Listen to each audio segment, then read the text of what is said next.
नमस्कार प्रेक्षकांनो, सावळ्याची जणू सावली या मालिकेच्या आजच्या भागामध्ये आपण जबरदस्त आणि धमाकेदार ट्विस्ट पाहणार आहोत. प्रेक्षकांनो, आता मालिकेमध्ये काही वेगळंच वळण आपल्यासमोर येणार आहे.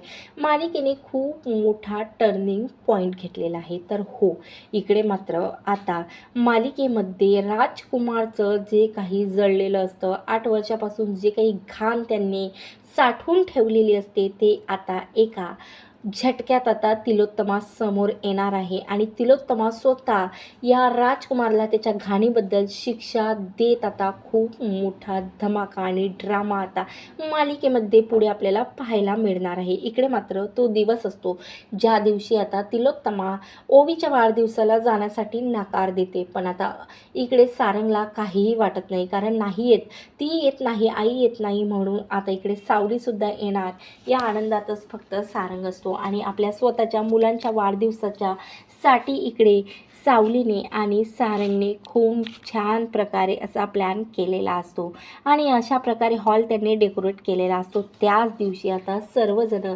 वाढदिवसाला आलेले असतात आणि सर्वांच्या हजेरीत मात्र इकडे राजकुमार आणि मोनिकासुद्धा आता ओवीसाठी आणि अबीरसाठी गिफ्ट घेऊन आलेला असतात.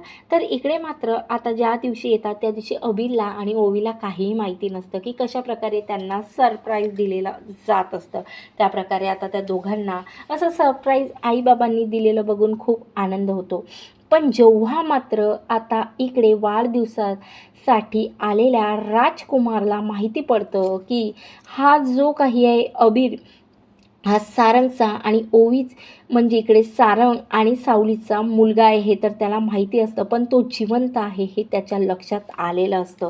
आणि त्याला आता अभिला असं समोर बघून मात्र एक भविष्यवाणी, ते म्हणजे जगन्नाथची आठवते की कशाप्रकारे सावली आणि सारंगचा मुलगा त्याचा अंतिम वेळ आणू शकते, त्याचं जे काही वाईटावर तो मात करू शकतो. अशा प्रकारे त्याला ते सर्व काही आठवते आणि अशा प्रकारे तेव्हा तो शॉक होऊन जाते.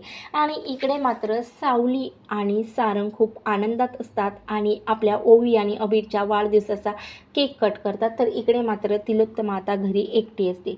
तिच्या तळपायातली मस्तकात आग गेलेली असते. तिला प्रचंड राग आलेला असतो, म्हणून आता तिला काय करावं काय नाही कळत नाही. तेवढ्यातच आता तिचं इकडे ओवीने हॉलमध्ये मोबाईल आणून ठेवलेला असतात. त्या हॉलमधल्या मोबाईलवर लक्ष जातं आणि तो असतो म्हणजे खंड्याचा. आता घाई गडबडीत ओवीने रागारागात तिथं आणून ठेवलेल्या मोबाईलवरती इकडे तिलोत्तमाचं लक्ष जातं. आता इकडे मात्र सारंगने त्याचा पासवर्ड खोलून ठेवलेला असतो, बस बघण्यासाठी त्याला वेळ नसते, कारण तो ओवीच्या वाढदिवसात बिझी असतो म्हणून. तर इकडे मात्र त्या मोबाईलला पासवर्ड राहत नाही. आता तेवढ्यातच जेव्हा खंड्याचा मोबाईल मात्र तिलोत्तमाच्या हाती लागते, तेव्हा मात्र आता मोनिकाचा खरा चेहरा तर इकडे तिलोत्तमासमोर येते.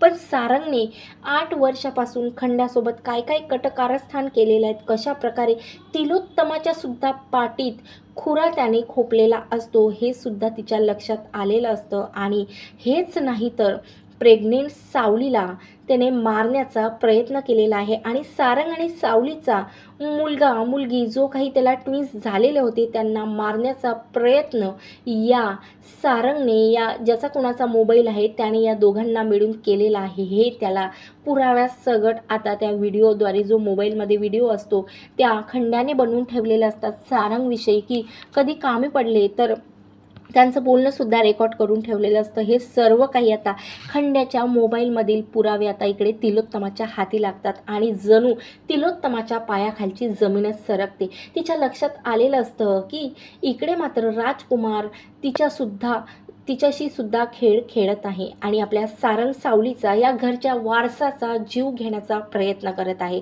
तेव्हा मात्र तिलोत्तमा आता उठते आणि बोलते की बाद झालं राजकुमार, मी आजपर्यंत या सावलीची जरी दुश्मन असली ना, पण माझ्या घरच्या वारिसाला मी जिवंत आहे तरी तू त्याच्या जीवावरती उठलाय याचा शोध मी लावून आता त्याचा केसाला सुद्धा मी धक्का तुला लागू देणार नाही, कारण ही गाठ आजपासून तुझ्या आईशी आहे, असं असं बोलत आता इकडे मात्र सावली आणि सारंगला एक मुलगा आहे, हे अबीर तोच मुलगा आहे हे आता तिलोत्तमाच्या लक्षात आलेलं असतं. म्हणून तिलोत्तमा म्हणते की नाही, आता मी घरी राहणार नाही, तर मी माझ्या नाताच्या वाढदिवसाला नक्कीच जाणार, असा तिने ठामपणे निर्णय घेतलेला असतो.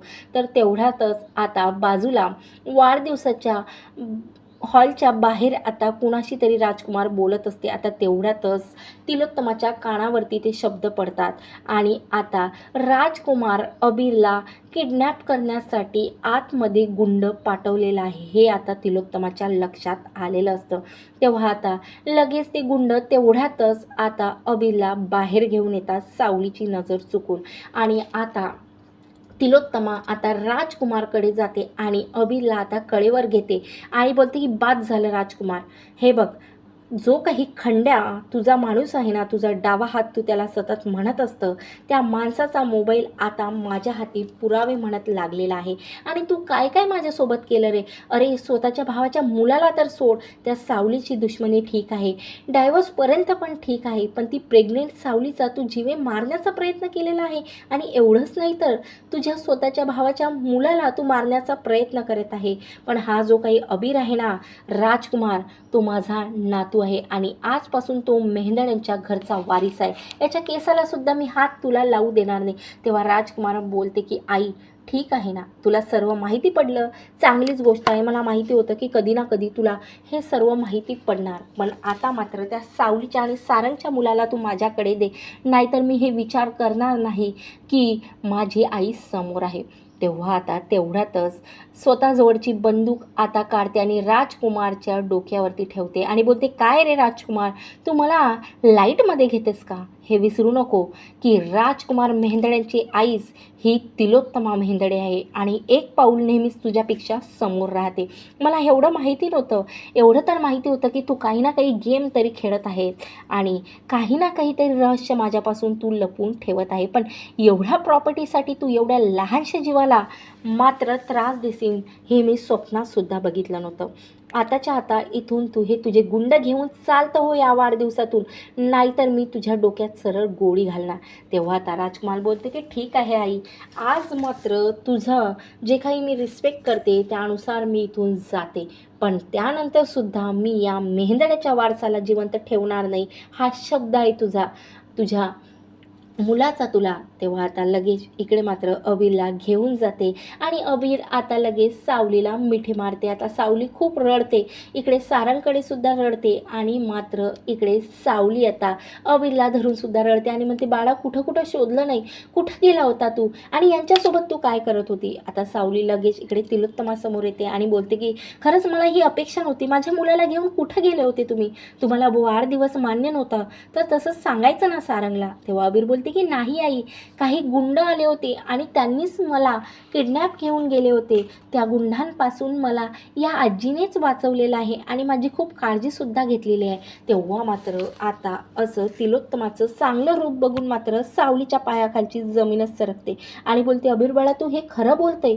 तेव्हा आता हे सर्व काही जगन्नाथ ऐकत असते आणि जगन्नाथ बोलते की मी जेवढं या तिलोत्तमाला ओळखते, ती जोपर्यंत स्वतःचा स्वार्थ नाही तोपर्यंत काहीही कुणाचं चांगलं करणार नाही. खरंच तिलोत्तमाला माहिती तर नाही पडलं ना की हा अबीर सारंग आणि सावलीचाच मुलगा आहे, असा मनात जगन्नाथ विचार करत असते. तर इकडे मात्र आता सध्या काहीही सांगत नाही, कारण आता तिला पुरावा पाहिजे असते आणि पुराव्यानिशा तिला आता सारंगला सांगायचं असतं की हा अबीर तुझाच मुलगा आहे. त्यावर आता इकडे सावली मात्र हात जोडून बोलते की खरंच आज मात्र मी तुमच्याबद्दल सतत वाईट विचार करत होते, पण मी हात जोडून तुम्हाला धन्यवाद बोलते की तुम्ही माझ्या मुलाचा जीव वाचवलेला आहे. त्यावर आता इकडे मात्र सारंगसुद्धा खूप आनंदित होतो आणि लगेच अबीरला मिठी मारते. तेव्हा आता अबीरला आणि सारंगला एकमेकांच्या मिठीत बघून मात्र या तिलोत्तमाच्या डोळ्यात अश्रू येतात आणि ती स्वतःच्या मनाशीच बोलते की बाद झालं सारंग, आता या सावली कशी तुला तुझ्या मुलापासून दूर ठेवते ना, ही एक आई बघणार. लवकरच आता हा अबीर मेहेंदड्याच्या घरात येणार असा तिने स्वतःशीच निर्णय घेतलेला असतो. धन्यवाद. आता बघत राहा नेहमी सावल्याची जणू सावली. जय गजानन.